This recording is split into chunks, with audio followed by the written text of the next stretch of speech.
తెలుగు రాష్ట్రాల్లో 450కి పైగా రోబోటిక్ సర్జరీలు సక్సెస్ఫుల్ గా చేసిన ఘనత మణిపాల్ హాస్పిటల్దే.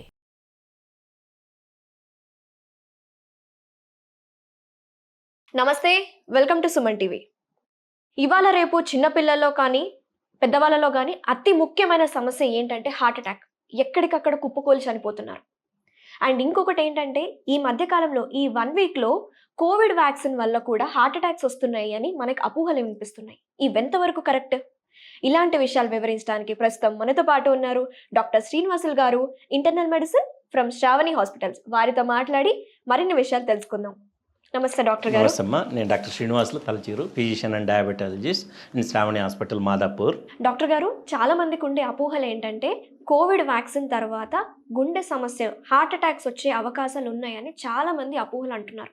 ఇది ఎంతవరకు కరెక్ట్ అంటారు? ఇదర్ కోవిషీల్డ్ కానీ కోవాక్సిన్ వల్ల కానీ? మీరు అడిగిన క్వశ్చన్కి ఏంటంటే కోవిడ్ వ్యాక్సిన్ వల్ల హార్ట్ అటాక్స్ వస్తున్నాయని అడుగుతున్నారు. అది కొంతవరకు అయితే మాత్రం అపోహేనమ్మా. అది 100% కోవిడ్ వ్యాక్సిన్ తీసుకోవడం వల్ల కోవిడ్ వల్ల హార్ట్ అటాక్స్ అనేది వస్తున్నాయి అనేది కరెక్ట్ కాదు. ఓకే. ముఖ్యంగా చెప్పుకోవాల్సింది ఏంటంటే మీరు అడిగినట్టు యంగ్ ఏజ్లో వస్తున్నాయి, సడన్గా చనిపోతున్నారు అంటున్నారు. కాబట్టి యంగ్ ఏజ్లో వచ్చేదానికి రీజన్స్ ఏంటంటమ్మా, ఈ రోజుల్లో ఎక్కువ మందికి యంగ్ స్ట్రోక్స్ అంటారు. పాతకాలం నుంచి కూడా ఉన్నాయి. యంగ్ స్ట్రోక్ అనేది ఫ్యామిలీ హిస్టరీలో ఉంటుంది. యాంటీపాస్ఫోలిపిడ్ లిపిడ్ సిండ్రోము, తర్వాత homocysteine level, protein C, protein S, ఇటువంటి ప్రాబ్లం ఉండటం వల్ల బ్లడ్ విస్కాసిటీ పెరిగి బ్రెయిన్ స్ట్రోక్లు కానీ హార్ట్ అటాక్లు కానీ పాతకాలం నుంచి కూడా వస్తున్నాయి. వాటిని మేము యంగ్ స్ట్రోక్స్ అంటుంటాము. ఈ మధ్యకాలంలో మీడియా యాక్టివ్నెస్ వల్ల అందరికీ తెలుస్తున్నాయి. పాతకాలంలో కూడా యంగ్ స్ట్రోక్స్ అనేది ఉంటూ ఉన్నాయి, కానీ అంత గుర్తించలేదు కదా సార్. ఈ మధ్య కాలంలోనే ఎక్కువ చూస్తున్నాం. ఉన్నాయి. దానికి మెయిన్ రీజన్ ఏంటంటే అమ్మా, ఈ మధ్య కాలంలో వచ్చినటువంటి హ్యాబిట్స్ అన్నమాట. మన లైఫ్ స్టైల్ యాక్టివిటీస్ కానీ జనాలు వాడేటటువంటి మ్యాక్సిమం విపరీతంగా పెరిగింది ఏంటంటేనమ్మా, స్మోకింగ్ ఒకటి. యంగ్ పేషెంట్స్, చిన్నపిల్లలు కూడా విపరీతమైనటువంటి స్మోకింగ్ ఒకటి. దీనికి అన్నిటికంటే బాగా మెయిన్ ఏంటంటే ఈ మధ్యకాలంలో మెట్రో సిటీస్ అన్నిటిలో కూడా ఏమవుతుందంటే డ్రగ్స్ అమ్మ.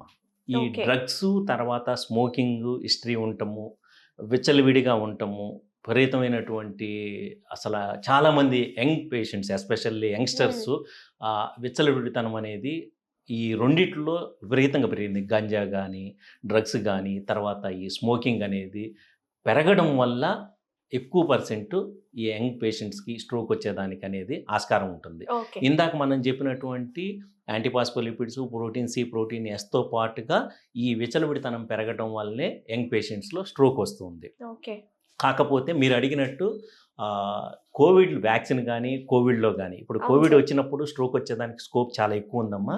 కాకపోతే ఏమవుతుందంటే ఫస్ట్ 3 monthsలోనే ఎక్కువ పర్సెంట్ స్కోప్ ఉంటుంది. ఎందుకంటే మనం డైమర్ అని అప్పుడు కోవిడ్ సీజన్లో మనం బ్లడ్ టెస్ట్ అనేది విపరీతంగా చేపించాము. ఆ డైమర్ పెరిగినప్పుడు ఏమవుతుందంటే బ్లడ్ థిన్నింగ్ అయిపోయేసి మనకి రక్తనాళాల్లో గడ్డలో ఫామ్ అయిపోయి సడన్ హార్ట్ అటాక్ కానీ లేకపోతే పశువాతాలు కానీ ఇటువంటివి వచ్చేదానికి చాలా ఆస్కారం ఉంటుంది. మనం ఈ మధ్య కాలంలో దగ్గర సుమారు 6 నెలలు 7 నెలలు అయింది మనం కోవిడ్ కేసులు అనేది చూసి. దానివల్ల ఏంటంటే కోవిడ్ అనే దానికి దీనికి ముడిపెట్టడం అనేది మంచిది కాదు. దాంతో ఇంకొకటి నెక్స్ట్ ఏంటంటే వ్యాక్సిన్ అన్నారు. వ్యాక్సిన్ అనేది ఒక చిన్న COVID-19 యొక్క వైరస్ యొక్క ఇనాక్టివ్ ఫామ్ని మన బాడీలో ఇంజెక్ట్ చేసి అది యాక్టివ్ అయ్యి మైల్డ్ ఇన్ఫెక్షన్ తోటి యాంటీబాడీస్ ఫామ్ అయిపోయి కోవిడ్ నుంచి ప్రొటెక్షన్ కోసం పెడతాం. కాబట్టి వ్యాక్సిన్ తీసుకున్నప్పుడు కూడా ఏమవుతుంటుందంటే మ్యాక్సిమం ఒక 6 weeks నుంచి ఒక 90 days, అంటే ఒక 1.5 month నుంచి 3 months లోపలనే వ్యాక్సిన్ తీసుకున్నప్పుడు ఏదన్నా సైడ్ ఎఫెక్ట్స్ మీరు చెప్పినట్టు ఒక్కొక్కసారి రక్తనాళాల్లో చిన్న క్లాట్స్ ఫామ్ అయ్యేదానికి స్కోప్ ఉంటుందేమో. కానీ 7 months 8 months మనం వ్యాక్సిన్స్ ఆపేసే దగ్గర 7 నెలలు అయింది. కాబట్టి వ్యాక్సిన్ వల్ల కానీ ఇప్పుడు కోవిడ్ రావటం వల్లనే ఈ హార్ట్ అటాక్లు యంగ్స్టర్స్లో పెరిగిందనే దానికి అనేది అపోహ మాత్రమే. దాంతోపాటుగా యంగ్స్టర్స్ సడన్గా మీరు చెప్పారు సడన్గా చనిపోతున్నారు, పెద్దోళ్ళు అయితే చనిపోవట్లేదని. యంగ్స్టర్స్ చనిపోయేదానికి పెద్దోళ్ళకి చాలా తేడా ఉందమ్మా. పెద్ద వయసులో ఏమవుతుంటుందంటే రక్తనాళాల్లో బ్లాకేజీలు నెమ్మదిగా ఫామ్ అవుతూ ఓవర్ పీరియడ్ ఆఫ్ టైంలో జరుగుతూ ఉంటుంది. అలా కాకుండా యంగ్స్టర్స్కి ఏమవుతుందంటే బ్లడ్ విస్కాసిటీ ఇది ఎలాస్టిసిటీ ఉంటుంది కాబట్టి రక్తనాళాల్లో సడన్గా క్లాట్ ఫామ్ అయినప్పుడు ఏమవుతుందంటే ఫిబ్రిలేషన్ అంటారు. ఆ గుండె మజిల్స్ అనేది ఇష్టం వచ్చినట్టు కొట్టుకోవడం వల్ల సడన్గా అరెస్ట్ అయిపోయి కార్డియాక్ అరెస్ట్ జరగడం వల్ల ఓకే. చనిపోతూ ఉంటారు. అదేమవుతుందంటే ఆ 3 మినిట్స్ లోపల మ్యాక్సిమం 3 to 5 మినిట్స్ లోపలనే మనము షాక్ ఇస్తాం. మీరు మూవీస్లో చూస్తుంటారు, షాక్ డీఫిబ్రిలేటర్ షాక్ ఇచ్చి ఇమ్మీడియట్గా మనము హార్ట్ని రివర్ట్ చేస్తేనే మాత్రమే బతికేదానికి స్కోప్ ఉంటుంది. ఓకే. అలా కాకుండా లేట్ అయినప్పుడు మాత్రం బతకడం అనేది చాలా కష్టం. కాదు డాక్టర్ గారు, ఇంతకుముందు ఇలాంటి సమస్యలు మనం ఈ హార్ట్ అటాక్ సమస్య చూసేవాళ్ళం కాదు. ఒక మనిషికి హార్ట్ అటాక్ వస్తుందని కూడా తెలియట్లేదు. సడన్గా కుప్పకూలిపోతున్నారు. అట్లీస్ట్ హాస్పిటల్కి తీసుకెళ్లే టైం కూడా ఉండట్లేదు. సో సిపిఆర్ చేసినా అప్పటికప్పుడు కొంతమంది అంటున్నారు బతికే ఛాన్సెస్ కూడా లేవన్నారు. సిపిఆర్ బతుకుతారు Okay. సిపిఆర్ చేస్తే. ఎందుకంటారు ఇలాగా? అంటే యాక్చువల్లీ చెప్పాలంటే అమ్మా, ఇది హార్ట్ అటాక్ సడన్ ఆన్సెట్ అయితే మాత్రం ఎవరికీ రాదు. దానికి సంబంధించినటువంటి సిమ్టమ్స్ అనేది ఎంతో కొంత సిమ్టమ్స్ రకరకాలుగా మనకి గుర్తించవచ్చు. ఓకే. కాకపోతే ఏమవుతుందంటే కొంతమంది ఇక్కడ నొప్పి ఉన్నప్పుడు గ్యాస్ నొప్పి అంటారు, కొంతమంది నడిచినప్పుడు కొంచెం ఆయాసం రావడము, కొంచెం ఎగ్జర్షన్కి పోయినప్పుడు కొంచెం చెస్ట్ పెయిన్ రావడము, లేకపోతే మజిల్ పెయిన్ అని చెప్పి అలా మనం నెగ్లెక్ట్ చేసుకుంటా పోతూ ఉంటారు. ఓకే. అలా నెగ్లెక్ట్ చేసుకోకుండా ఏదన్నా చిన్న సిమ్టమ్ ఉన్నప్పుడు సింపుల్గా ఒక ఈసీజీ తీసుకొని దాంట్లో ఏదన్నా మార్పు ఉందేమో చూసుకుంటే మనకి చాలా ఈజీగానే బయటపడవచ్చు. మనకి సడన్ ఆన్సెట్ అనేది ఏది కూడా జరగదు. రక్తనాళాల్లో పూర్తిగా బ్లాక్ అయిపోయి ఇది జరగడం అనేది సడన్గా జరగదు. ఇందాక చెప్పినట్టు యంగ్ పేషెంట్లో కూడా రక్తనాళాలు టోటల్గా బ్లాక్ అవడం వల్ల జరగదు. ఆ వెంట్రికల్ దగ్గర ఫిబ్రిలేషన్ అంటాము, ఇలా షివర్ అయిపోతూ ఉంటుంది అనమాట. అలా గుండె పొరలు ఏంటంటే ఇష్టం వచ్చినట్టు కొట్టుకుంటూ ఉంటాయి అన్నమాట. దాన్ని అలా జిగ్జాగ్గా కొట్టుకోవడం వల్ల ఏమవుతుందంటే సడన్గా కార్డియాక్ అరెస్ట్ అవుతుంది. దానివల్ల చనిపోతారు కానీ సడన్గా వచ్చి బ్లాక్ కొలాప్స్ అయిపోయేది దానివల్ల కాదు. ఆ ఫిబ్రిలేషన్ వల్ల అనే దాని మీదనే యంగ్ పేషెంట్లు అనేది చనిపోయేదానికి ఆస్కారం ఉంటుంది. అదే ఓల్డ్ ఏజ్లో వచ్చినప్పుడు ఏమవుతుందంటే స్లోగా ఫామ్ అవుతూ ఉంటాయి కాబట్టి ఆ సిమ్టమ్స్ చూసుకుంటారు. యంగ్ ఏజ్లో కాబట్టి కొంచెం టెన్షన్ ఉంటుంది, ఓల్డ్ ఏజ్లో కాబట్టి టెన్షన్ తోటి హాస్పిటల్కి వెళ్ళటము, ఈసీజీ తీపించుకోవడం, ఏదైనా చిన్న ప్రాబ్లం ఉన్నప్పుడు కూడా దానికి ట్రీట్మెంట్ తీసుకుంటారు. అదే యంగ్ ఏజ్లోకి వచ్చినప్పుడు ఏం చేస్తుంటారంటే నెగ్లెక్ట్ చేస్తారు. ఇది గ్యాస్ ఉంటుంది, మనకు హార్ట్ అటాక్ ఏంది, అలా నెగ్లెక్ట్ చేయడం వల్ల ప్రాబ్లం. కొంతమందికి మీరు చెప్పినట్టు ఏంటంటే బాడీలో జెనెటికల్లీ కొలెస్ట్రాల్స్ అనేవి చాలా హై ఉంటాయి అన్నమాట. ఇప్పుడు కొలెస్ట్రాల్ వచ్చినప్పుడు టోటల్ కొలెస్ట్రాల్ కానీ ట్రైగ్లిజరైడ్స్ కానీ థౌజండ్స్లో ఉంటాయి. కొంతమందికి 4000, 5000 అలా ఉంటాయి ఫెమిలియల్గా. ఆ ఫెమిలియల్గా ఉండేవాళ్ళు, ఇందాక నేను చెప్పినప్పుడు ప్రోటీన్ సి, ప్రోటీన్ ఎస్, యాంటీఫాస్ఫోలిపిడ్స్ ఇటువంటి ప్రాబ్లం ఉండేవాళ్ళు టెస్ట్ చేయించుకోవడం వల్ల వాళ్ళు ఈజీగా బయటపడవచ్చు. ఓకే. డాక్టర్ గారు, మీరు చెప్పిన సిమ్టమ్స్ ఇక్కడ గ్యాస్ పట్టేసినట్టు కానీ లేకపోతే నడుస్తున్నప్పుడు స్వెట్టింగ్ రావడం ఇలా కాకుండా ఇంకెలాంటి లక్షణాలు గుర్తించవచ్చు? ఎందుకంటే మన కామన్ పీపుల్ వాళ్ళకి తెలియాలి కదా డాక్టర్ గారు. అది ఏం లేదమ్మా, జస్ట్ గుండె నొప్పి అనేది క్లాసికల్గా గుండె నొప్పి అనేది మామూలుగా అన్ని సిమ్టమ్స్ ఈ మధ్య ఉండట్లేదు. జనరల్గా ఏమవుతుందంటే లెఫ్ట్ సైడ్ ఉండేటటువంటి ఏరియాల్లో వచ్చిన పెయిన్ ఏమవుతుందంటే రేడియేట్ అవుతుంటుంది. మనకి చేతులకు కానీ వీపులకు కానీ లేకపోతే నెక్ లెగ్ కానీ అలా రేడియేట్ అయిపోయి ఇలా పిండేసినట్టు అవుతూ ఉంటుంది అనమాట. స్వెట్టింగ్ రావటము, మన మూవీలో చూసినట్టు ఇలా ఒక సైడ్కి వంగిపోవడము అలా జరుగుతూ ఉంటుంది. సడన్ ఆన్సెట్ ఏం రాదు. ఆ సిమ్టమ్స్ వచ్చినప్పుడు మాత్రం ఇమ్మీడియట్గా మనము ఇది హార్ట్కి సంబంధించింది అనుకోవాలి, మస్ట్ అండ్ షుడ్. అది క్లాసికల్ సిమ్టమ్స్. అలా కాకుండా కొంతమందికి ఏంటంటే సింపుల్గా ఈ ఏరియాలో ఎపిగాస్ట్రిక్ రీజన్లో కూడా చిన్న బర్నింగ్ కానీ పెయిన్ కానీ కొంచెం చిన్న డిస్కంఫర్ట్ అటువంటివి ఉన్నప్పుడు కూడా మనం ఏంటంటే ఇందాక చెప్పినట్టు సింపుల్ ఈసీజీ అమ్మ. ఈ సిమ్టమ్స్ ఏదన్నా కాస్టోకాండిటిస్ అంటాము, స్టీజ్ సిండ్రోమ్ అంటాం, అది ఉన్నప్పుడు ఏమవుతుందంటే అక్కడ కూడా పెయిన్ వస్తూ ఉంటుంది, చెస్ట్ ఏరియాలో పెయిన్ వస్తుంటుంది.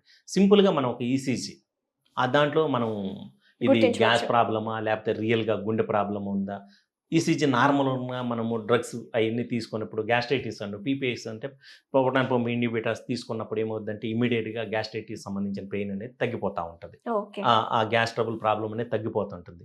ఈసీజీలో ఏదన్నా చిన్నది ఒక్కోసారి నార్మల్ వచ్చినా స్టిల్ పెయిన్ వస్తుందంటే ఒకసారి ట్రెడ్మిల్ టెస్ట్ అటువంటివి చేయించుకోవడం వల్ల మనకి చాలా ఈజీగా ఐడెంటిఫై చేసుకోవచ్చు. ఓకే డాక్టర్ గారు, ఇంకొకటి ఏంటంటే అపోహ చాలా మందిలో ఉన్నది ఏంటంటే రీసెంట్ టైమ్స్లో విన్నది ఏంటంటే ఫోన్ అనేది మనకు ఒక బాడీలో ఒక ఆర్గన్ లాంటిలాగా భావించి ఫోన్ అలా కాపాడుకుంటున్నారు జాగ్రత్తగా.